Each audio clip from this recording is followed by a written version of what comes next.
Good morning, students. Today we shall discuss The Echoing Green, written by William Blake.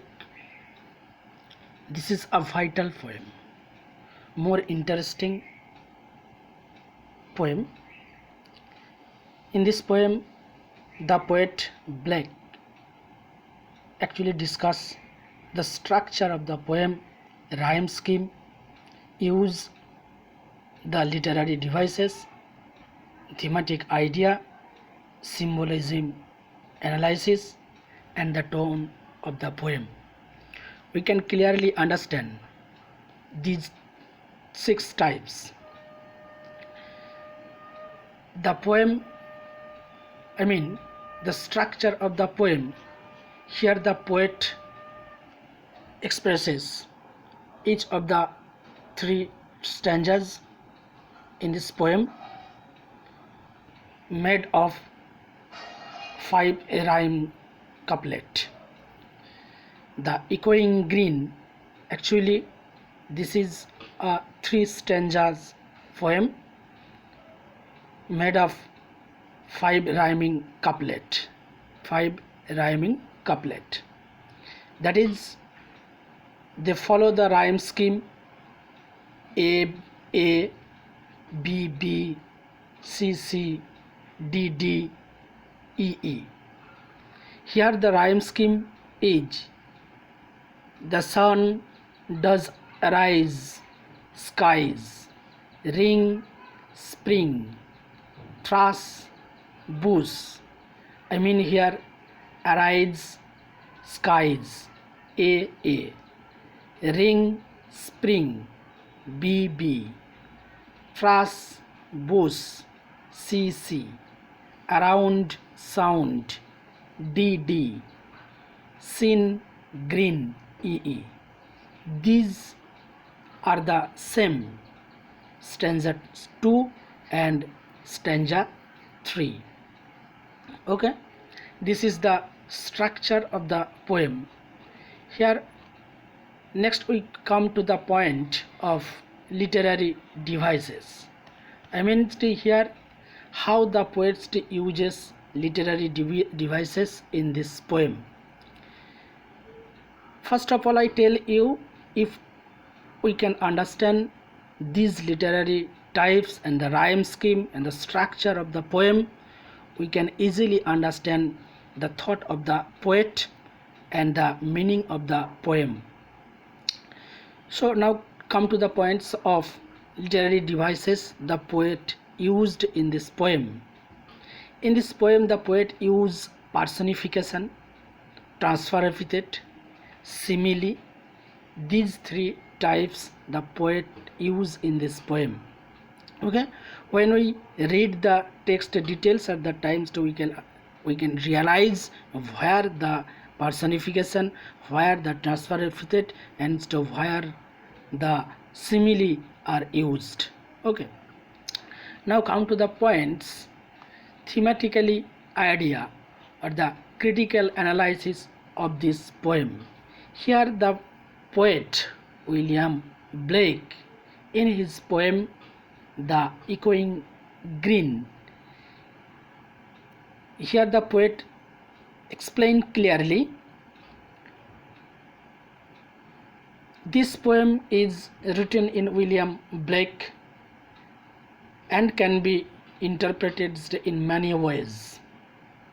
This poem was included in Blake's poetry collection known as the Song of Innocence. Here the green is a metaphor for innocence. Children with their play here in the lap of the nature without any worries. But they have no experience of the harshness of life. They still stand under the care and protection of their mothers. The children are also more in tune with nature now than they will ever be again.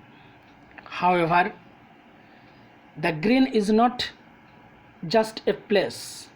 Here, the green is not just a place. Here, the young children's to play. It is also a place where old men come to relax and to live behind their oranges. Here the greens to also represent a higher innocence that Blake calls vilas. This gives the meaning that after man has gone through the stage of innocence and of experience, and after he has seen the world both in its beauty and its cruelty, he is able to find an inner sanctum of peace in his share of knowledge. He learns to take both the joys and the sorrows that life offers in his path, and react them with a certain amount of stoicism. Neither does joy overwhelm him, nor does the sorrow depress him. He maintains an equilibrium in order to get through the day. This is an interpretation. And the other interpretation is that the poem starts with at break of day, the echoing green. The poem starts at the break of day with a bird song and the ringing of the church bells. It ends with darkness coming down upon the green. At first, the children are very enthusiastic about their playing. However, by the end of the day, they become tired and only wants to rest their heads on the laps of their mothers. This is a life cycle of man.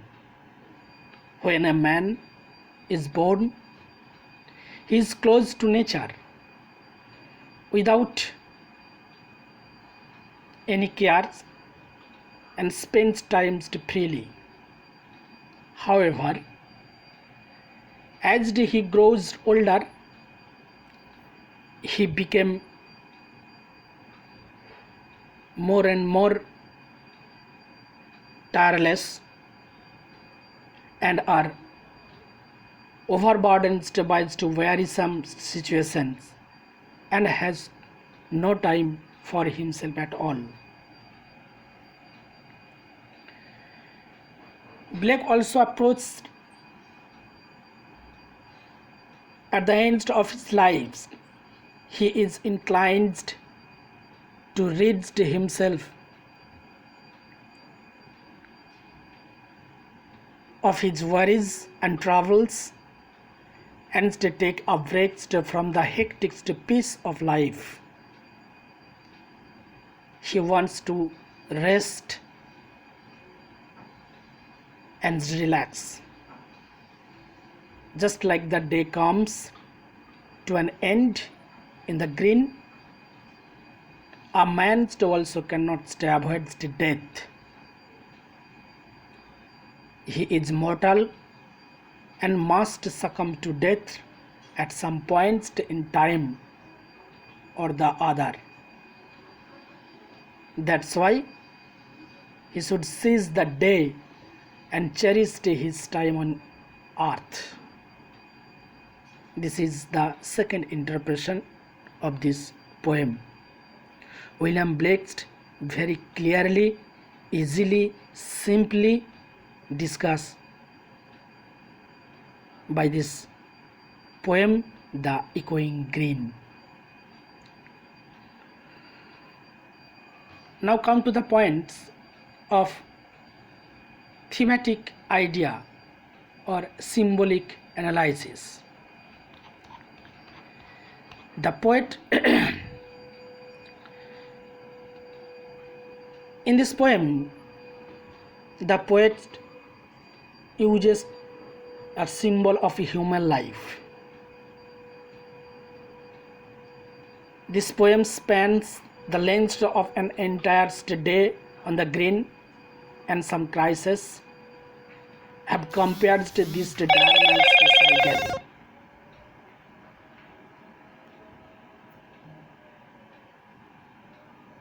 The children play in the energetic manner at that time. Towards the end of the poem, the sun sets and the green that had been brightened by the lights of the sun is shrouded in darkness. The children are too tired to play anywhere. They want rest, their heads on the lap of their mothers. This type, as life progress, he develops a kind of cynicism.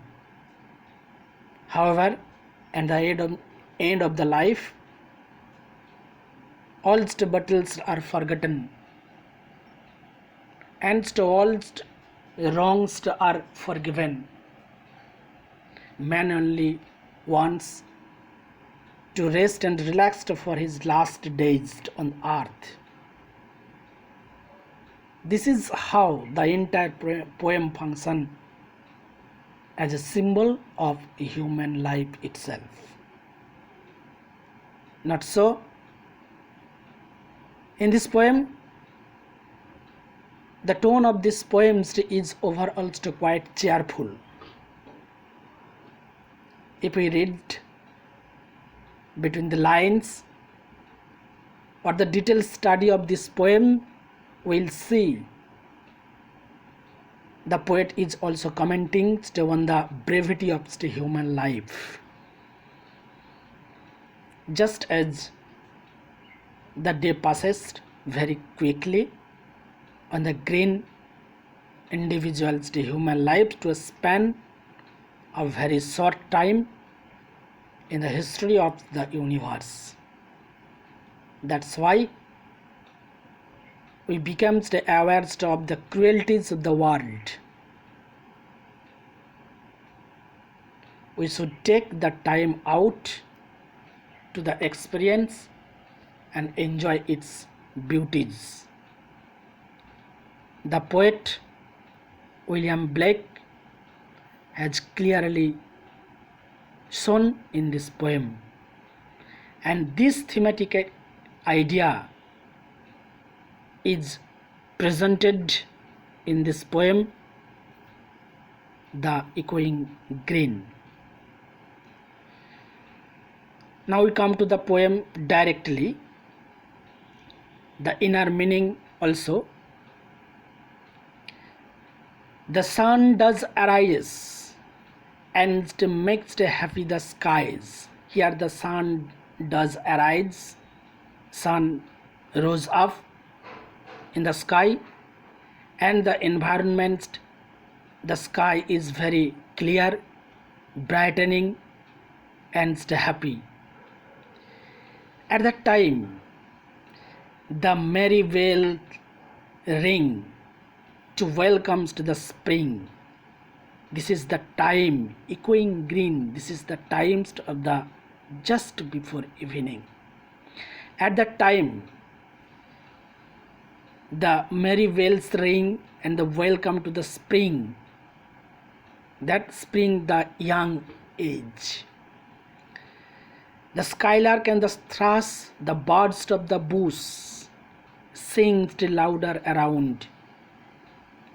The clear environment, the sky, the spring natural atmosphere, and the skylark. Skylark, perhaps you know, the skylark is a bird of sing. Thrush also. They sing to the bell's cheerful sound, while our sports day shall be seen on the echoing green. Here our sports day shall be seen echoing green. Here echoing green means over green, all green, young, cheerful, playful, very vital force. Here echo, a place, the resounds with the reflected sound, echoing sound. Old John with white hair, does love away care, sitting under the oak among the old folks. This is another point. In this para or in this stanza, the poet represents a man, Old John. Old John here actually a person who has become old, who had spent his young age, young joyful times, joyful pleasurable situations, but now he has grown old, and his hair becomes white. This is also represents old. Does love away care, sitting under the oak among the old folks. They laughed at our play. Here they laugh at our play. At our play, here the children when in the garden or under the oak, the children are playing. The old John actually sings this situation and became painful, but not the envy of their playing. Actually, the old person thinks that once a time he had spent this playful situations, but now he has grown to old.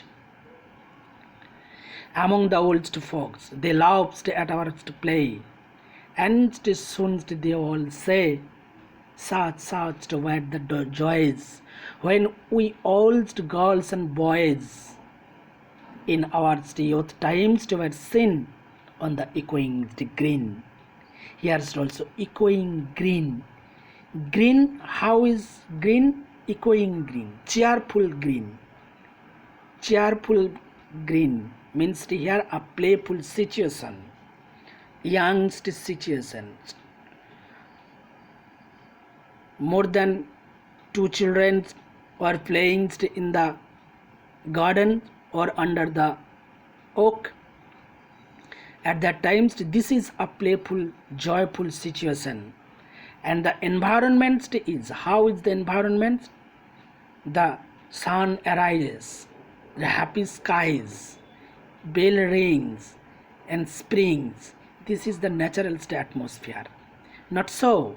Even the skylark, the thrush sing.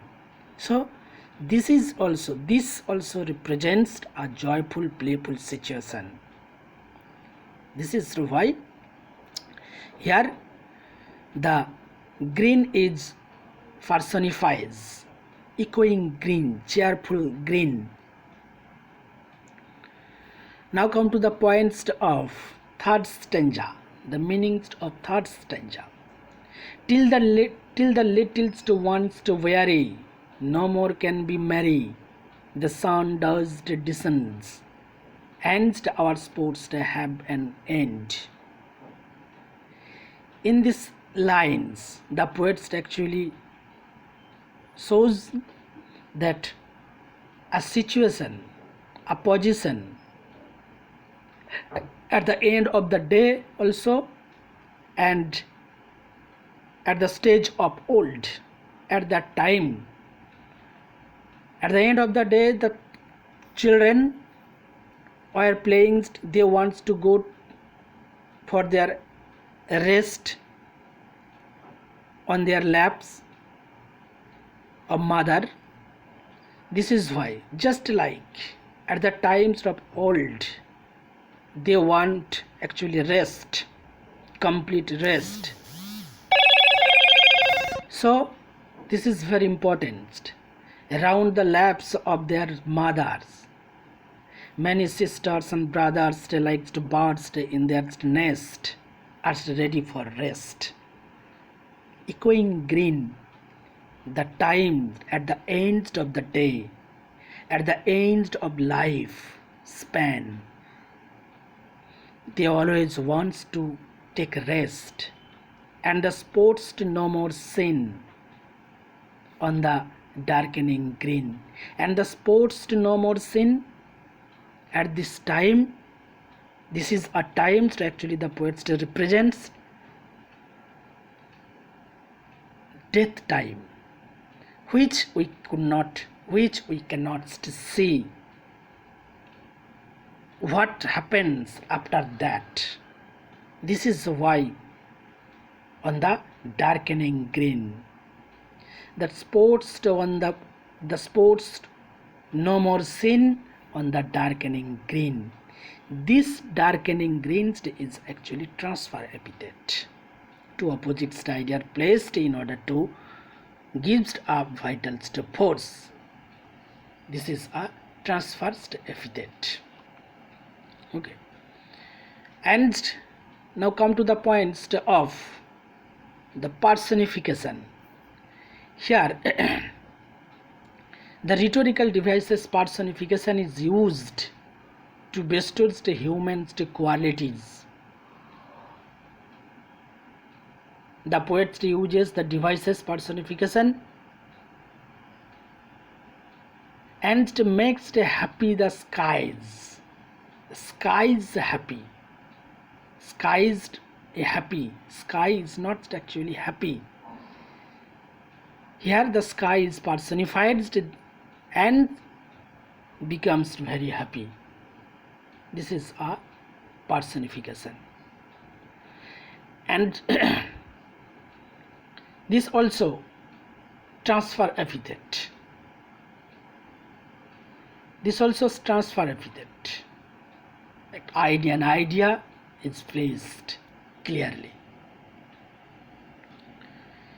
And simile.